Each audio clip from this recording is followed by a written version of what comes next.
MNA, 3 lettres pour mineurs non accompagnés. On a voulu mettre un visage sur ces lettres, une histoire derrière ces mots. Sékou Condé, bonjour. Bonjour, monsieur. Merci d'être venu en studio. Où est-ce que vous viviez? Bon, je suis l'un des mineurs isolés vivant au parc Barbis à Faubourg-de-Béthune, dans le quartier Faubourg-de-Béthune. C'est à Lille. C'est à Lille, Vous oui. vivez au parc, ça veut dire que vous habitez dehors? Oui, on vit au dehors. On est des sans-abri, en fait. Où est-ce que vous avez dormi la nuit dernière? Bon, la nuit dernière, j'ai dormi au parc avec mes amis sous des tentes. Quand vous dites vos amis, vous êtes combien? Bon, actuellement, on est environ 70 personnes, 70 jeunes mineurs qui survivent au camp. Pourquoi vous êtes là? Bon, parce qu'au début, on a été évalué. Notre évaluation n'a pas été aboutie avec l'aide sociale à l'enfance. Maintenant, c'est avec cette évaluation raciste et arbitraire qu'on a été évalué par fin. Ils nous ont rejetés à la porte. Alors, on va y revenir. Vous dites que vous êtes mineur, mais l'administration dit que vous avez plus que 18 ans. Elle pense que vous êtes majeur. Pour bien comprendre le sujet, Clara Piernet, bonjour. Bonjour Michel, Alors, bonjour à tous. Vous allez poser le cadre du sujet avec un rappel simple.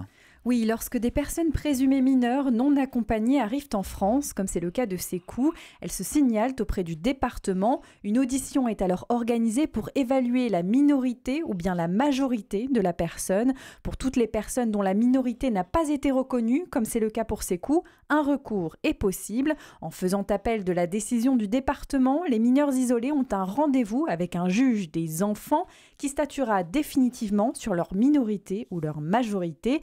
C'est la durée de la période de recours contre laquelle se mobilisent certaines associations et le collectif des mineurs en recours des Bois Blancs. Elle s'étend sur plusieurs mois durant lesquels les nouveaux arrivants ne sont pas pris en charge. Pourquoi ? Eh bien, car leur statut administratif n'est pas encore défini. D'une part, le département est uniquement responsable des mineurs non accompagnés, or il ne les a pas reconnus comme tels. D'autre part, la majorité n'est pas encore définitivement prononcée. S'ouvre alors une période de vide juridique au cours de laquelle les personnes comme Sékou s'appuient sur les structures associatives et leurs bénévoles pour répondre à leurs besoins du quotidien. Merci Clara. Sékou, ce que vient de dire Clara, c'est que ce sont des associations, des voisins, des bénévoles qui vous aident à vivre. Concrètement, vous vivez comment? Vous mangez quoi? Vous mangez comment? Bien sûr, bien sûr. Actuellement, on survit au camp avec les soutiens des bénévoles et quelques associations, et ainsi aussi les habitants. Parce que les habitants aussi, depuis le début, ils essaient encore de faire leurs efforts afin qu'on puisse survivre dans le camp. Le fait que ce n'est pas facile du tout. Ce qu'a dit Clara, c'est que la justice devait statuer sur le fait que vous soyez mineur ou non. Comment est-ce qu'on sait? Comment est-ce qu'on fait pour savoir si vous êtes ou non mineur, majeur? Si. Après l'évaluation, le département... Mais c'est une évaluation, c'est un test? C'est un contrôle osseux? Qu'est-ce que c'est? Non, c'est une évaluation verbale. Avec les évaluateurs, ils essaient seulement de nous poser quelques questions, mais par fin, ils exagèrent aussi à leurs questions, parce que des fois, ils nous posent des questions qui sont un peu bidons. Par exemple, non à la situation familiale, non au parcours migratoire, ainsi aussi aux documents aussi disent que ce document n'est pas authentique. Alors une réalité aussi, c'est que 8 personnes sur 10 qui font un recours obtiennent finalement que leur dossier soit accepté. Ça veut dire que c'est juste pour vous une question de timing, de délai. Si. Parce que après cette évaluation, lorsqu'on nous met en recours, à l'attente de notre recours, cette durée va de 6 à 1 an. Ça fait combien de temps que vous dormez dehors? Ça fait à peu près 5 mois que je dors au dehors. Alors les auditeurs ne le savent pas parce que ça ne se voit pas à la radio, mais vous avez un plâtre. Qu'est-ce qui vous est arrivé? Pour ce plâtre, ça m'est arrivé au foot. Avec un accident, avec quelques pointes de l'un de nos équipiers. Et ça va? Ouais, ça va, actuellement. D'où vous venez? J'ai oublié de vous demander. D'où venez-vous? Bien sûr, commençant par ça, je viens de la Guinée-Conakry. La Guinée, c'est un pays d'Afrique de l'Ouest, c'est sur l'Atlantique. Bien sûr. Sénégal, Mali, Côte d'Ivoire, Libéria. Bien sûr. C'est un pays de l'Afrique occidentale. Conakry, l'île, 4830 km. Qu'est-ce que vous faites ici? Bon, ce qui m'a poussé à venir en France ici, en primo, parce que bon, la France, elle est l'un des pays dont mon pays a déjà connu. Et principalement aussi, dans mon pays, on ne parle que le français, parce que c'est la langue officielle du pays. C'est ça aussi qui m'a poussé à venir en France. Et je souligne aussi que la semaine prochaine, hein, le 2 octobre, vous savez ce que la Guinée va célébrer, c'est le jour de son indépendance, indépendance de la France justement en 58, la fête nationale. Donc vous venez de Guinée, mais on n'arrive pas de Guinée comme ça. Comment vous avez fait pour venir jusqu'ici? Bon, après un parcours migratoire terrible et terrifiant, après avoir traversé plusieurs pays, à peu près 4 à 5 pays, bon, par exemple, commençant par le pays voisin Mali, Algérie, Tunisie, ainsi passé par Vous avez l'Italie. traversé le désert algérien? Si. Ensuite, vous êtes allé en Tunisie? En Tunisie, ouais. Voilà, vous êtes parti de Sfax ou dans ces coins-là? Bien sûr. C'est ça? De Sfax à arriver à Lampedusa, ainsi à Rome. Après, on est arrivé ici en France. Il se passe quoi quand on arrive à Lampedusa? Parce qu'on en parlait il y a quelques années dans les informations, on en parle beaucoup moins maintenant, quand on arrive sur cette petite île de Lampedusa. Ah bah, à Lampedusa, il arrive à plein de choses seulement avec la patience deux fois. Une fois arrivé là-bas, la façon dont nous on souhaiterait quitter là-bas, bon, c'est pas la même façon dont les associations nous accueillent. Et ils nous disent qu'il nous faut un délai afin de regrouper les gens pour qu'on puisse les expédier en même temps. Mais traverser la Méditerranée, qui est le plus grand cimetière moderne, vous n'avez pas eu peur? Bah non, quand même j'étais été terrifié. Parce que je n'étais pas seul, j'étais accompagné par un de mes oncles qui n'est pas là actuellement. Lui, il est déjà passé par un autre pays. Vous avez mis combien de temps entre Conakry et puis l'île? Bon, entre Conakry et l'île, j'ai fait à peu près 4 mois comme ça. 4 mois? Ouais. Et vous viviez de quoi? Bon, je vis de la misère, de la souffrance, pas beaucoup de sommeil, ainsi de suite. C'était quoi le plus difficile?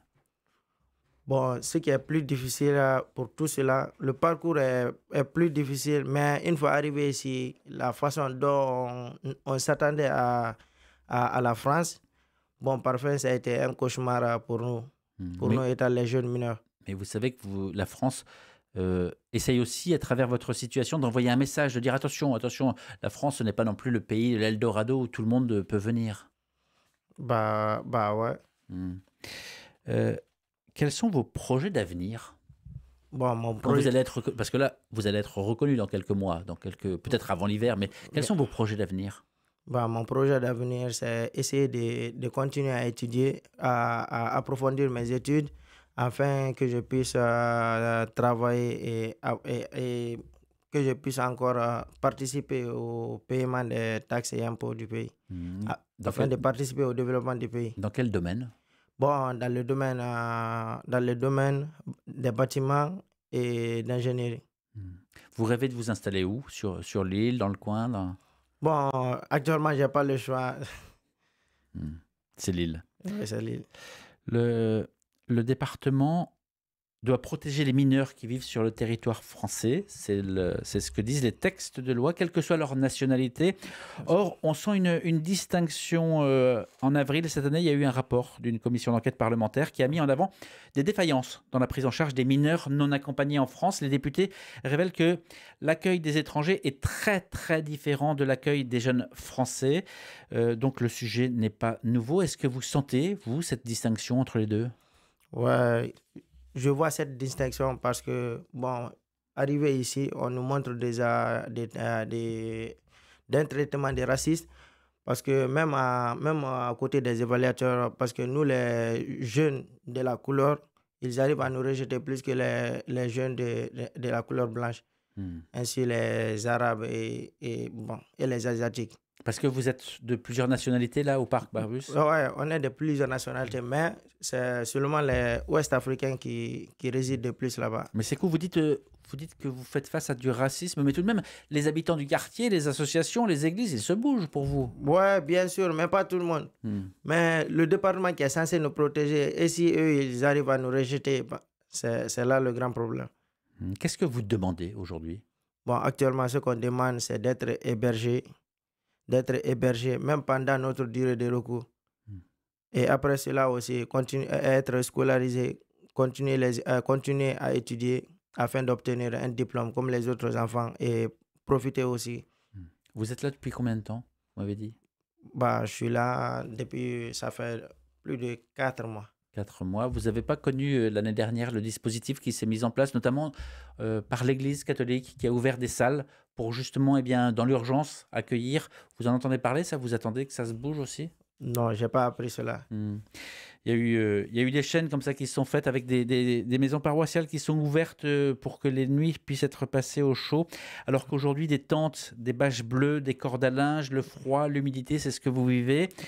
Comment vous le vivez finalement, le fait d'être mis en marge? Bon, actuellement, on vit dans une condition précaire, difficile. Et parfois, on n'arrive même pas à dormir, surtout avec ce froid.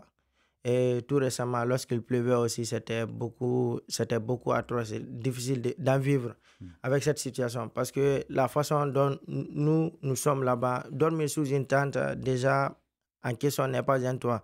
Parce que la température qu'on reçoit une fois entre les 4 murs, ce n'est pas les mêmes températures au dehors. Parce que ça serait plus fort encore et plus intense. Bon, nous, la façon dont on vit là-bas, c'est difficile. Avec tous ces malheurs, avec de la dégradation de notre corps aussi, ça fait partie. Ainsi, certains de nos amis sont malades à travers des rhumes, des maux de tête, ainsi de suite, à travers le froid. Et vous voulez dire quoi à celles et ceux qui nous écoutent là, à la radio, alors, on a un lit, on a un mur, on a des murs autour, on a un toit au-dessus de la tête. Vous leur dites quoi à tous ces gens qui vous écoutent, qui nous écoutent? Bon, tout ce que je peux dire aux auditeurs, c'est d'essayer d'aider les jeunes qui sont au parc Barbus, d'aider les jeunes qui sont au parc Barbus afin du séjour de leur attente à leur recours. Les journées du patrimoine, j'ai vu que vous aviez proposé de faire visiter votre humble demeure, vous disiez sur les réseaux. Est-ce que les gens sont venus? Est-ce qu'il y a eu un peu de rencontres avec des habitants qui sont venus voir les tentes, les endroits où vous dormez? Bien sûr, on a eu quelques invités à travers les habitants, quelques soutiens, mais seulement les grands responsables de l'île qu'on n'avait pas vus, étant le préfet, la mairie, les départements. Avec eux, on avait essayé de leur envoyer des courriers, mais parfois ils n'ont pas répondu. Vous savez que le sujet est très politique en ce moment. Il y a des élections municipales dans moins d'un an en France. Certains partis veulent moins d'immigration. Ils estiment que votre place n'est pas ici, qu'elle est dans votre pays. Le sujet est très sensible. Vous leur dites quoi? Bon, on leur dit, nous, de notre côté, on essaiera quand même de nous battre, d'essayer de convaincre aussi les gens pour que nous puissions avoir notre victoire. Parce qu'avec tout cela, déjà, le département nous prenne comme des majeurs. Ainsi, la mairie aussi nous dit, bon, on n'est pas des majeurs, on est des mineurs ils ne sont pas censés à nous protéger. Maintenant, parfois, ces 3 institutions essaient quand même de lancer la balle entre eux, la préfecture, le département, ainsi la mairie. Pour conclure, ici le slogan, alors il n'est pas écrit en studio, mais c'est la joie se partage sur RCF. Mais vous, est-ce qu'il y a quand même des moments qui font joie? Est-ce que vous trouvez tout de même dans ce quotidien difficile des moments de joie? Ouais, des fois ça m'arrive. Comment? Quand? Parce que, bon, déjà à travers le football, à chaque soirée, on essaie quand même d'aller au foot pour nous divertir, pour nous distraire aussi, d'essayer d'oublier quelques embêtements, quelques soucis dans notre tête. Et des fois aussi, on sort pour aller dans les loisirs, essayer encore de communiquer avec certaines personnes. Merci d'être venu témoigner. Je vais vous proposer de mettre le casque pour conclure. L'interview va être à retrouver sur la page YouTube d'RCF Hauts-de-France, sur le site rcf.fr, région Hauts-de-France. Je ne sais pas si vous connaissez cette musique. Il s'appelle Seifon. Seifon, ça vous dit quelque chose? Ouais, c'est un son quand même qui m'a beaucoup plu. C'est un chanteur guinéen. Ouais, évidemment, c'est un chanteur de mon pays. Eh bien, merci d'être passé chez nous. Merci aussi de m'avoir invité sur votre plateau.